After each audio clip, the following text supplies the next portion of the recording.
installment of the South Africa Investment Conference. Another special welcome to those joining us from the South Africa Tomorrow Conference that's also happening right now. This is a special broadcast that's beaming to them as well, made up of mostly US-based investors that are up early back in the US, showing a real keen interest in our beautiful country. You are also welcome. My name is Andile Khumalo, and I will be the co-host for the day. And later on, joining me is the better-looking member of the duo, Nzinga Qunta. We are honored to be hosting the 2020 South Africa Investment Conference. This has become the leading gathering of business leaders, political leaders, investors, both domestic and international. And this has been evidenced by the fact that we've been sold out every single year for the past 3 years. This is a place where business, entrepreneurs, policymakers, and civil society converge to answer only one question: how do we attract more investment for our country, South Africa, and the rest of the continent? Notwithstanding, of course, the uncertain world that's been ushered in by COVID-19. The first two installments of this conference, as you may know, has already taken us about halfway to President Ramaphosa's target of 1.2 trillion rands. This conference today is an important milestone to measure progress, see how things have gone, to what extent are projects being implemented, and also to secure even more investment for the future. And that's exactly what we're hoping to do for the next few hours here at the Sandton Convention Center. For those who can't see what's happening in the room I'm in, I must tell you we're very proud South Africans. We're very proud of how we've dealt with this pandemic. And right now we're sitting very socially distanced and everybody's very comfortable. Please, ladies and gentlemen, do stay in your seats. Do not change any seats, because obviously that would necessitate sanitizing different seats. So please hold on to your seat, hog your seat as much as you can to make sure that you stay as safe as you can for the rest of the conference. Now, over the next few hours, we're going to be hearing a lot. There's going to be a lot of debate and discussion about the economic reconstruction and recovery plan presented by the president a few weeks ago, the role of the different sectors in that plan and making it happen. We will also hear from investors, those who've already put money into the country for decades and who've committed even more for years to come. We'll hear from their own experience. We'll even hear some of their frustrations, because we're a listening nation, because we want to make sure you stay with us for as long as you can. We'll also hear from those that are still thinking about investment. You're a bit late, but you're welcome. If you're still considering it, you're more than welcome to be here. We'll hear from you as well a little bit later. And then at the end, we'll hear from the president with the announcement of what kind of pledges are we receiving for this particular installment of the South Africa Investment Conference. Now, without any further ado, to get things going, and also to say a few words about why we are here, and specifically the work that his office does, and also later to bring the president on stage, please join me in welcoming on stage the Minister of Trade and Industry and Competition here in South Africa, Minister Ibrahim Patel.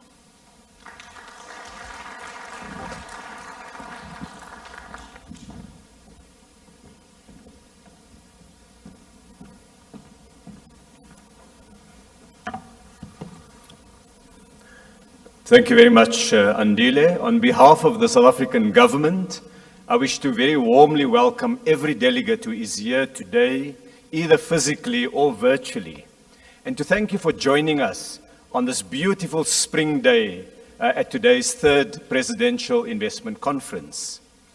We met a year ago, months before a tiny virus, invisible to the eye but potent in its impact, changed our world, our economy, and our lives. Imagine that someone predicted a year ago that we would all be walking around with masks, carrying little bottles of 70% alcohol in our pockets to periodically douse our hands with, and forgoing our traditions of handshakes and hugs. And yet today, that is our reality. So we meet in a different context, in a different world, and in a different way. This conference is a hybrid meeting with 175 delegates here in person in Gauteng, this industrial and financial heart of the African continent, and just over 1,700 investors, managers, and public officials joining us virtually. Those physically present here today, as Andile had said, are observing strict social distancing protocols. A special welcome to our foreign visitors from many countries across the world, from developed and developing nations, with particularly large delegations from the United States, China, the UK, Japan, and Saudi Arabia, but also investors from many other countries like Ghana, Switzerland, Brazil, Botswana, Italy, and India, among many others. We welcome innovative-driven firms and multinational corporations, small businesses and Fortune 500 companies, black industrialists and representatives from global banks, union leaders and community delegates, youth entrepreneurs and women-owned firms, sovereign wealth funds, local retirement funds, and global DFIs with significant sums of money under management.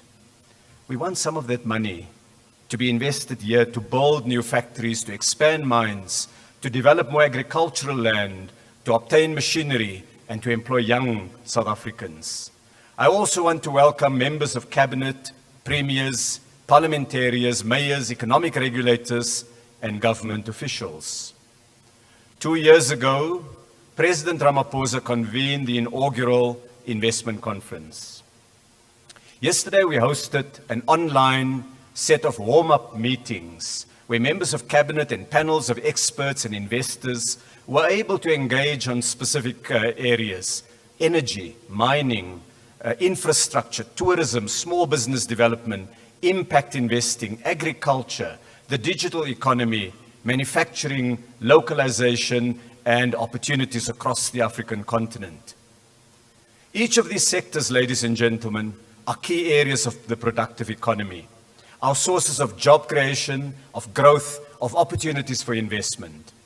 At today's meeting, the President will address us by providing a broad overview of progress on investment pledges made at previous conferences and what government has done on key policy reforms. And because a picture is worth 1,000 words, and a moving picture must be worth even more, we will flight a series of short videos of progress made in different projects, highlighting what firms and companies have done since those pledges were made. But today is also about the future. It's not only looking back to what we've done, but it looks forward to what we will do. And on 15 October this year, President Ramaphosa announced a number of measures in the economic reconstruction and recovery plan in Parliament. What makes the plan distinctive, among others, is the high level of engagement with business delegates, with organized labor, with community leaders to develop a common approach. Today's conference is the first public engagement with investors since the announcement of that plan. We will host a panel discussion with key social partners focusing on the recovery plan. Call it a conversation with the President. We'll have additional panel discussions with large investors on focused themes. And within a few hours from now, a number of pledges will be made by investors for investment in the South African economy. I now want to welcome the President of the Republic, His Excellency Matamela Cyril Ramaphosa, who is the host today, who set us the target to secure 1.2 trillion rand of investment in a 5-year period, and who I must say has become increasingly adept at putting a locally made face mask on in public. It is my pleasure, therefore, to call on His Excellency, the President of the Republic, to officially open the conference and give the keynote address. Mr. President, I invite you to address this very first hybrid investment conference, and our audience here at the Convention Center, at their offices, in their homes, are ready. Please join me in welcoming the President.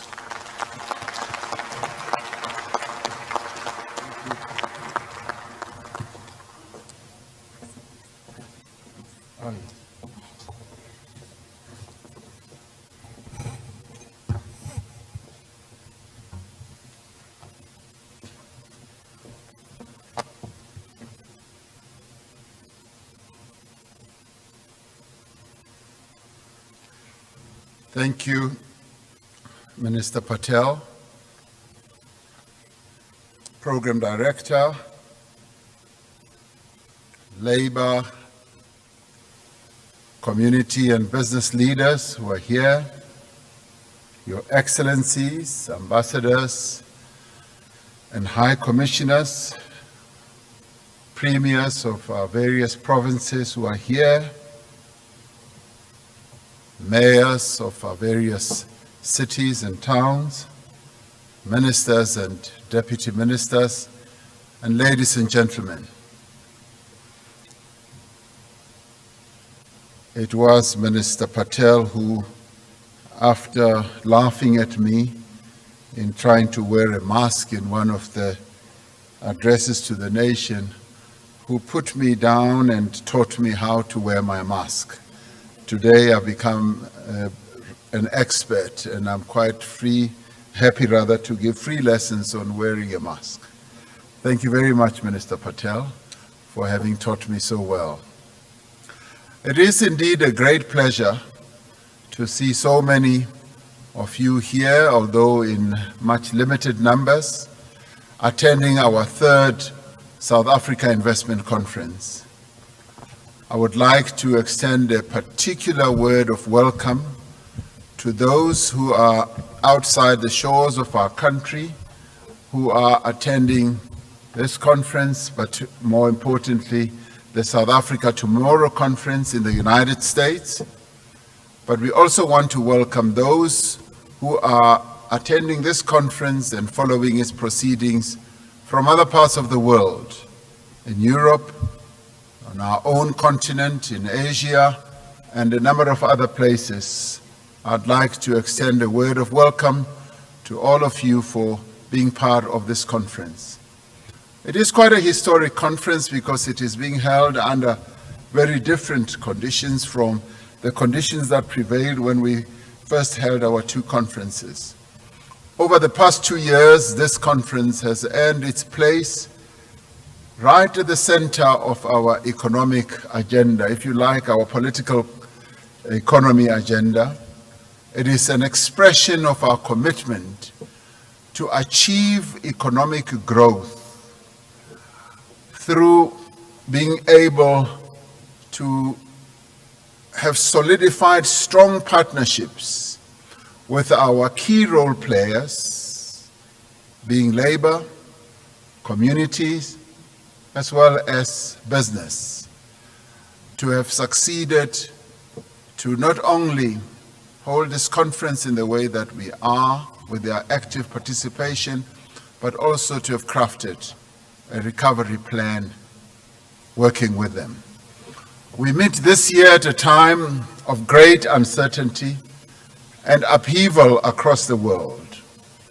Most of the delegates participating in this year's conference are doing so virtually. There are about 1,700 delegates who would ordinarily have been part of this conference, but they are elsewhere in the world because we are living in different times.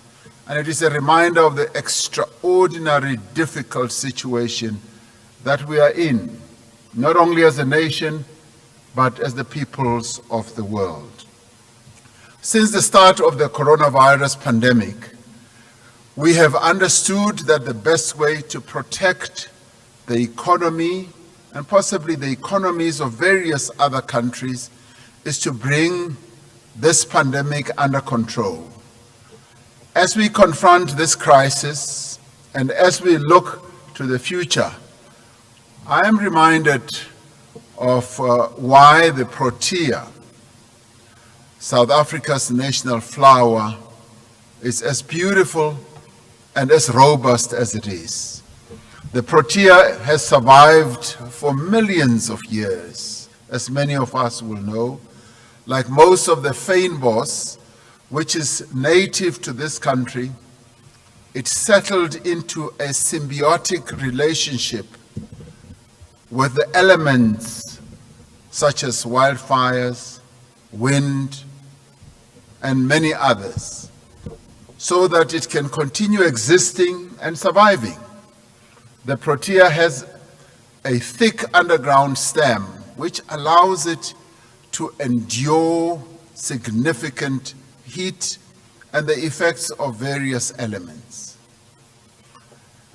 In the aftermath of a fire, dominant birds of the protea survive and the protea releases its seed. The land comes back to life, even much more richer than it did before. In many ways, it exemplifies how a phoenix rises from the ashes. This is the situation we find ourselves in today as a nation.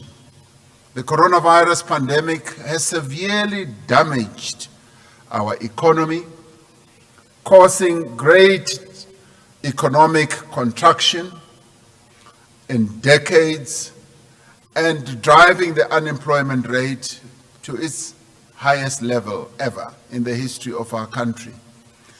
In the wake of this pandemic, our foremost task now is to rebuild our economy. This must be akin to how the protea, our beautiful national flower, germinates after a fire.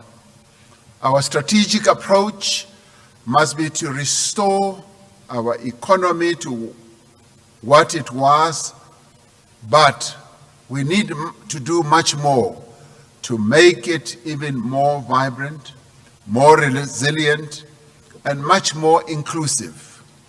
While this time of rebuilding our economy is fraught with risk, with great danger, with hardship and difficulty, it is also a time of great opportunity for all of us as economic players.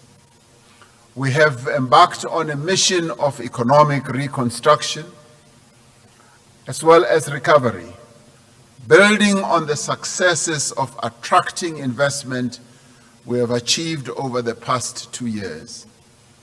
Since April 2018, when we announced our ambitious target to attract 1.2 trillion rand of investment over 5 years, local as well as international investors have made commitments to invest approximately 664 billion rand. Investment commitments that were announced at our 2 previous conferences.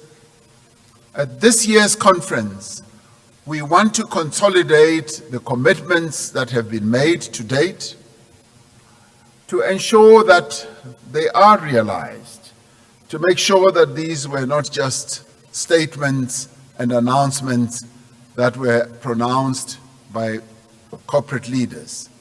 We want to see this 664 billion rand translated into new factories, production lines, mining operations, retail outlets, as well as infrastructure. We want to see it translated, yes, into new jobs, new skills, and new economic activities. We have been closely tracking the implementation of the 102 projects that were announced at the last 2 conferences. 172 billion of the committed amount has been spent on projects that were announced to date. This is just over a quarter of the commitments that were made in 2018 and 2019. These projects alone portray an economy with exciting opportunities for growth across a wide range of diverse industries in our economy. The sector that has seen the greatest flow of investment from these commitments is the mining sector and mineral beneficiation, with just over 63.6 billion rand having been spent to date, and that is already in the ground. The flow of investment into the ICT sector currently stands at 31 billion. Our automotive sector has attracted some 23 billion rand of investments that have already flown. Other sectors that have seen substantial actual investment flow so far include the property and hospitality sector at 8.2 billion, the forestry and paper and pulp at some 6.3 billion, fast-moving consumer goods at 6 billion, and financial services at 5.6 billion. 19 investment projects from the last 2 years have already been completed or launched. A further 44 projects representing 57% of the total investment commitment are under construction as we speak, with another 12 projects in the early stages of implementation. Unfortunately, 21 projects representing around 10% total commitments have either been delayed or are on hold as a result of the coronavirus pandemic. Something which is quite understandable, because every company that made commitments has to deal with its own unique circumstances. This means that despite the severe disruption of the last few months, the vast majority of projects are making steady progress as we move on. Significantly, these investments are taking place throughout the country, with projects planned or underway in all 8 metropolitan municipalities and 26 district municipalities in all our provinces. We are already beginning to see the benefits of the investment commitments. A new pharmaceutical manufacturing plant built by Aspen Pharmacare in Nelson Mandela Bay, which was one of the first investment pledges at our inaugural conference, has reached a preliminary agreement with Johnson & Johnson to manufacture and package Johnson & Johnson's COVID-19 candidate vaccine. Aspen has been able to build further capability to manufacture vaccines following the investment commitment they announced at our inaugural conference. They tell me that they have invested north of 1 billion rand, an announcement that they made at our investment conference. That was a clear sign of confidence in the investability, if one can use that word, of our country. This would position the Eastern Cape as a global hub for the manufacturing of vaccines and other pharmaceutical products. The most recent project to be commissioned is a new LPG storage facility built by Bidvest and Petrodec in Richards Bay, the largest of its kind in the world, which will bolster the supply of liquefied petroleum gas to South Africa and to the entire region.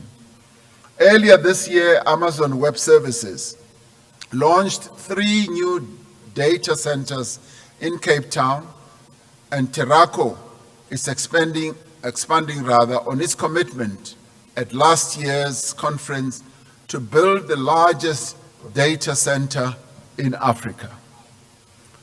Nissan will start production of their 3 billion rand production plant for the Nevada Baki in 2021, and I was invited to the launch thereof. Delisu Holdings, a black industrialist company manufacturing chemicals, will be commissioning their factory in December of this year. The Toronto Group, another beneficiary of our Black Industrialist program, broke new ground on their green charcoal facility in August this year in the midst of the pandemic. Poultry producers such as Astral have reached commercial operation of new facilities and are now expanding even further as part of commitments in the South African Poultry Master Plan. Due to the disruption caused by the coronavirus pandemic to the global economy and our own economy, we decided that this year's conference should focus on implementation of investment commitments that have already been made. Yet, as we have found in preparation for this conference, there is still a strong appetite for investment in our own economy. One would have thought that with coronavirus, investors would start fleeing and rushing to other markets. We have found the opposite to be true. We're finding that there are quite a number of investors who are still interested in this market as they see great opportunities in the South African market. I'm therefore pleased to announce that there are over 50 companies that will be making commitments at this year's investment conference. We will hear about these later. These commitments are much more than statements of intent. These commitments are a form of a compact between the companies themselves, their shareholders, and their stakeholders. These are compacts that companies enter into with communities. The communities that they serve or communities where their operations are. These are compacts that they also make with their workers and their unions, with municipalities in which they operate and broader society. So these commitments are not made lightly, and I would say that any company that does have the courage to stand up on this podium and make a commitment, it must know that it is making a commitment that is classified as a compact with the key role players in the South African community. These compacts essentially place a responsibility on all involved to support the implementation of these commitments and work together to ensure that they are indeed realized. So they should go beyond just empty words. As we have seen, these commitments do actually translate into new and improved facilities, expanding production, creating employment, and opening up new markets for those corporates. This progress is testament not only to the resilience of our economy, but also the huge potential that investors see in our economy. As we meet here, the African continent stands on the cusp of a new era in economic development. In January of next year, the African Continental Free Trade Area will take effect. Had it not been for coronavirus, it would have taken effect already. We will be establishing a continental market of some 1.3 billion people with a combined GDP in the region of $2.3 trillion. This is going to be the biggest market of so many people, single and united, possibly the biggest. There are other markets, China and many others, but it is quite historic for our continent to have developed to a point where we've now embraced the creation of a market like this. With its advanced infrastructure, diverse economy, sophisticated capital markets, and developed manufacturing capacity, our own country, South Africa, is in the ideal location for any company wanting to reach the continental market with greater effectiveness from a cost and from a logistical point of view. We are well located, much as we are right at the bottom of the continent. all these endowments that we have stand us in good stead. A more than 3,000-kilometer coastline with wonderful infrastructure ports and being able to launch into the entire continent. So any company that has a huge appetite for this market on the continent should know that South Africa is the entry to this market. As we outlined in our Economic Reconstruction and Recovery Plan, we are pushing ahead with the critical reforms that we have enunciated in that plan. Our energy sector is undergoing a paradigm shift as our power utility, Eskom, is being restructured into various entities for generation, transmission, and distribution. This begins with the establishment of the transmission subsidiary as the basis for a competitive electricity supply market, which Eskom is moving ahead with great vigor.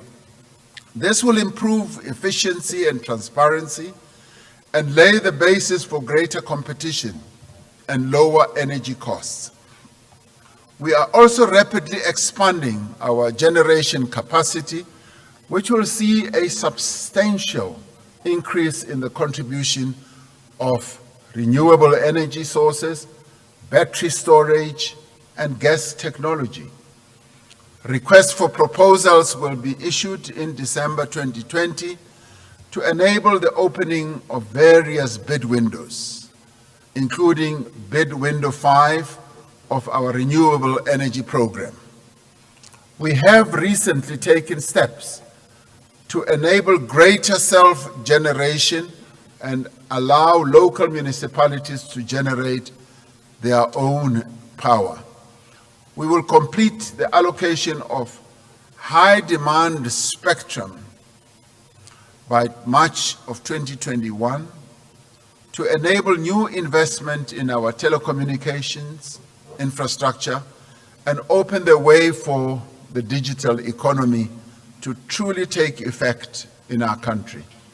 We have already reduced the cost of data through a competition commission settlement with the country's mobile companies, which resulted in a 30% drop in the cost of key data bundles.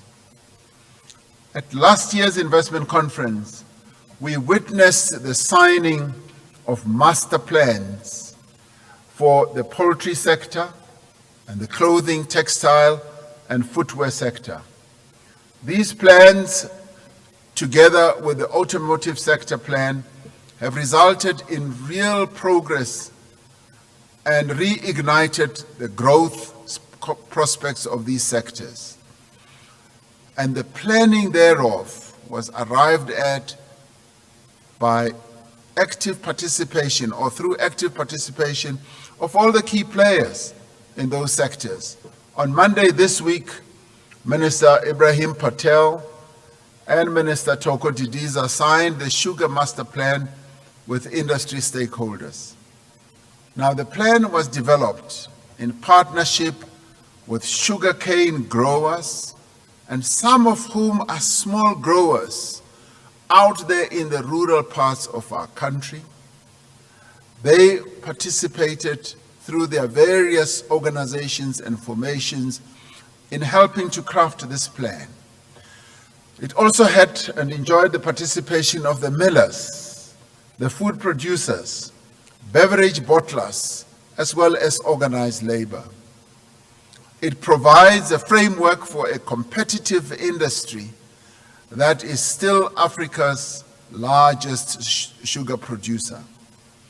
We are now working to finalize master plans in the digital economy, the forestry and agriculture and agro-processing, as well as creative industries, aerospace and defense, renewable energy, steel and metal fabrication, and furniture. Now we are taking our time to craft all these master plans where we bring in the key role players so that everyone agrees what the growth path of their sector is likely to be. Once the plan is negotiated and agreed upon, there's a great deal of enthusiasm, great deal of excitement, but more importantly, there are greater plans for investment and job creation in those various sectors of our economy. In responding to the coronavirus emergency, South Africa has demonstrated its capacity for innovation, collaboration, and versatility. With the support of the Solidarity Fund, the Council for Scientific and Industrial Research, CSIR, which is government-owned, as well as the country's automotive sector, have over the last few months developed and manufactured something that we thought would take us a long time to manufacture. They've manufactured 20,000 ventilators for COVID-19 patients. I recall at the beginning of the pandemic talking to a number of heads of state where we were campaigning and lobbying for ventilators to be made available to our country. I remember speaking to President Trump, and he asked me how many ventilators we needed. I said we needed 10,000 ventilators. He said, wow, you are now behaving like China and India. You want so many. I said, that's precisely the point about us South Africans. We want it all. And we were then able to manufacture 20,000. And this has happened because of the ingenuity, the creativity of our own research capability. The country has increased its capacity to produce N95 medical face masks from 6 million a month at the start of the pandemic to around 13 million masks a month now. I would like to commend those companies that have taken steps working with government to increase the level of local content in their supply chains. And a number of companies have taken heed of this message that government is spending about localization. And we want this message to continue spreading on an ongoing basis. These companies are demonstrating what is possible when stakeholders work together to deepen local production. We have followed through on our commitment to accelerate land reform in a way that addresses the profound injustices of our horrible and sad past and ensure social stability while providing strong protection for property rights and expanding agricultural production. We have demonstrated that these objectives that we have about providing justice to the majority of our people whose land was taken away can be achieved when we all work together.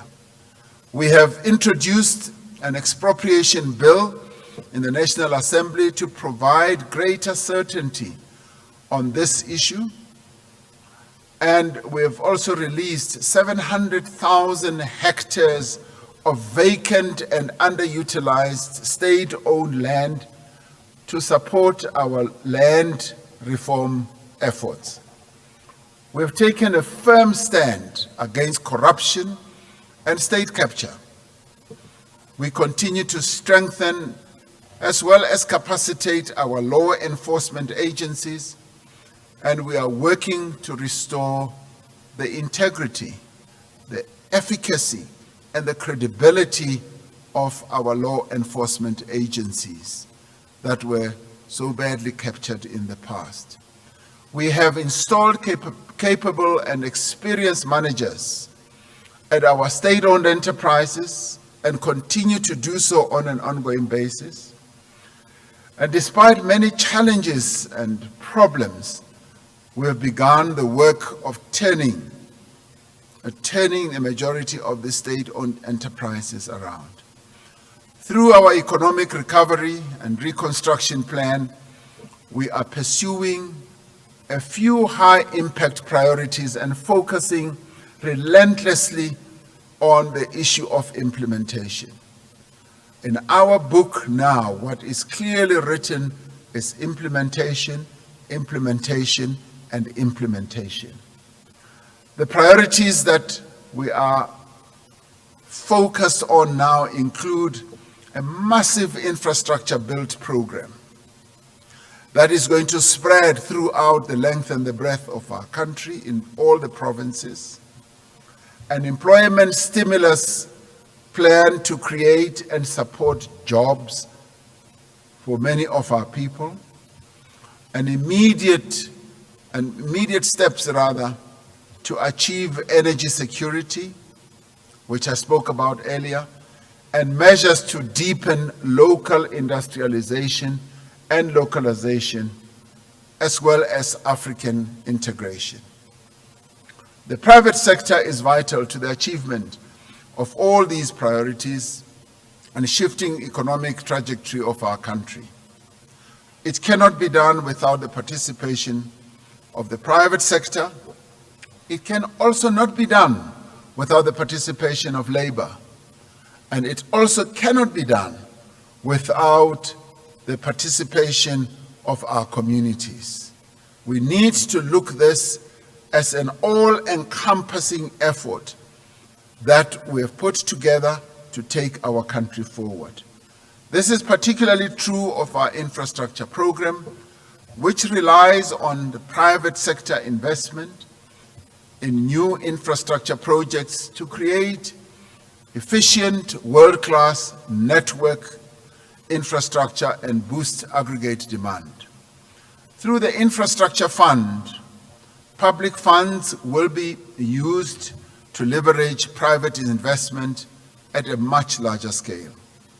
To drive the delivery of key reforms, we have established what we call the Operation Vulindlela, with a dedicated team from the Presidency and the National Treasury.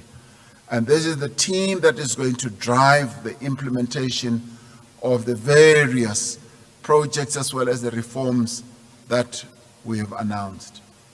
Vulindlela means open the way in isiZulu and isiXhosa. It's opening the way, and that's precisely what we seek to do with our economy. Operation Vulindlela will open the way for high-impact economic reforms in network industries, such as energy, water, telecommunications, and transport, as well as attracting critical skills that we so need, and streamlining processes such as visa regimes and many others. We will focus on a number of priority reforms with clear timeframes and make sure they are effectively and swiftly executed. The team reports directly to me with regards to the progress on implementation, with a team of ministers having oversight on what actually is taking place. In every part of our country, from the deserts of the Northern Cape to the shores of the Eastern Cape and KwaZulu-Natal, from the high rises of Gauteng to the valleys of Mpumalanga and Limpopo, from the wide expanses of the Free State and Northwest to the splendor of the Western Cape, we are seeing the emergence of green shoots of growth. We see them on an ongoing basis despite the ravages of the coronavirus. We are positioning South Africa as a leading market for global business services, leveraging our unique strengths in consumer service, broadband infrastructure, and also the skill base that our country does have. We are rebuilding our manufacturing capacity, strengthening it where it needs to be strengthened through the establishment of special economic zones and the revitalization of our industrial parks, a number of which have been laid to be derelict over a number of years. Our mining sector has proved resilient through the worst of the pandemic, and is benefiting from renewed demand for our strategic minerals, and we have plenty of them. Our financial services sector remains amongst the strongest and best regulated financial services sector in the world, thus infusing a lot of confidence as it has great credibility and integrity. The discovery of significant natural gas reserves off our southern coast offers the promise of a new surge in investments in our rich mineral resources or natural resources. I would like to believe that many of you would-be investors and those who have invested in the past are here, participating both here and on the virtual platform because you believe in the potential of South Africa. You are here and participating because you do believe in the South African story, that it is a story of renewal. It is a story of a country that is not only picking itself up from the devastation of the coronavirus, but it is a country that is determined to surge forward, to grow, to create jobs, to give its people a better life. You are also here because you believe in the strength of our institutions and in our robust and vibrant democracy. You are also here because you believe in our stable macroeconomic framework and in our commitment, even under these very difficult and trying circumstances, to maintaining a path of fiscal responsibility. You believe in our efforts to rebuild the state, to make our state to be much more capable than it is, and to turn the tide on corruption and state capture.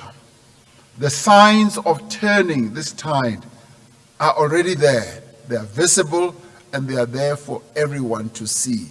There's a new determination, there's a new focus on bringing about greater capability in our state and dealing with the malfeasance that we have had. You see the progress we have made, and you recognize your own role as partners as well as investors in our future, in working with us to achieve the ambitions, the great ambitions that we have set for ourselves. And it is in this regard that South Africans will not settle for anything less. They have great ambitions. They want the best of what their country can give.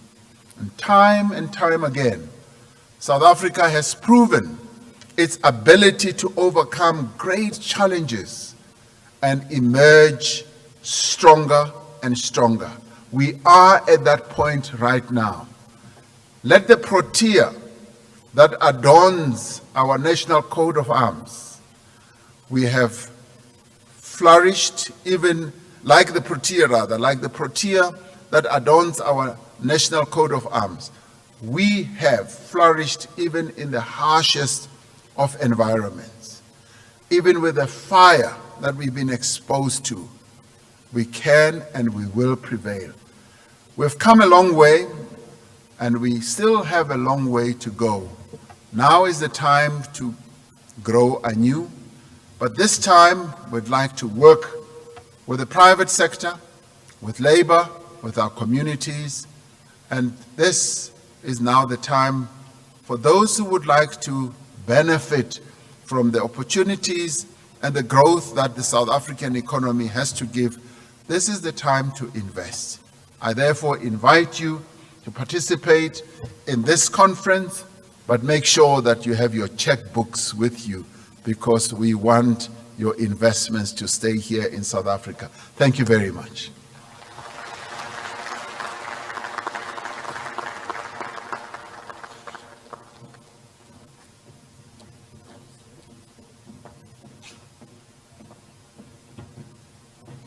Yes, please. I would prefer to use that in the middle. Very good afternoon to our guests and dignitaries who are both in this room and watching us online.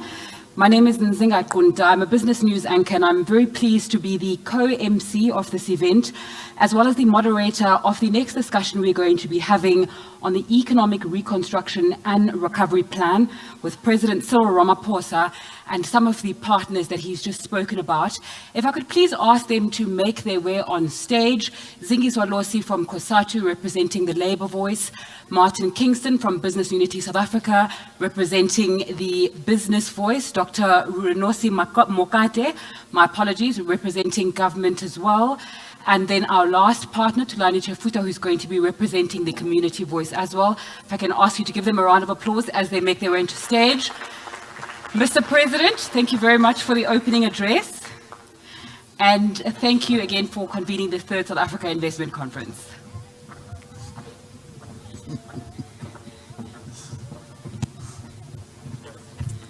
Thank you.